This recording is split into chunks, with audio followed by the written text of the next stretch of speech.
മുതലാളിമാർ പല രീതിയിലും അത് സ്വാധീനിക്കാൻ ശ്രമിക്കും. പിന്നെ നമ്മൾ തന്നെയാണ് സമരം ചെയ്യുന്നത്, തൊഴിലാളികൾ തന്നെയാണ് സമരം ചെയ്യുന്നത്. അവിടെ പിന്നെ സ്വാധീനം വരില്ല. അപ്പോൾ ഒരു ക്യാമറ ഉണ്ട് പല സ്ഥലത്തും. മുതലാളി ചിലപ്പോൾ ഗൾഫിലൊക്കെ AC റൂമിലൊക്കെ ആയിരിക്കും.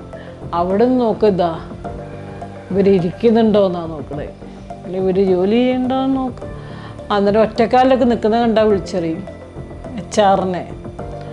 ഒറ്റക്കാലിൽ നിൽക്കണേ, മറ്റേ കാലം അടിച്ചു പിടിച്ചാൾ എന്നുള്ള ലെവലിൽ അവർക്ക് എന്തെങ്കിലും ജോലി കൊടുത്തേക്കെന്ന് പറയും.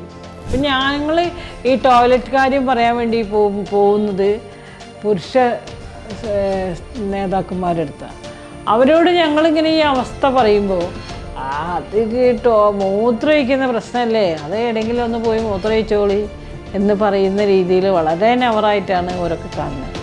16 കൊല്ലം മുമ്പൊരിക്കൽ ജോലി തേടി പുറപ്പെട്ട CEO-മാരുടെ കതരത്തിൽ കഥയൊന്ന് കേൾക്കണം എന്നല്ല ഞങ്ങൾ പന്തൽ കെട്ടിക്കൊണ്ട് പോരുക. പല പ്രാവശ്യം അവരെ സമീപിച്ച് 1000 ഉറുപ്പ്യ 1500 ഉറുപ്പ്യ ശമ്പളത്തിന്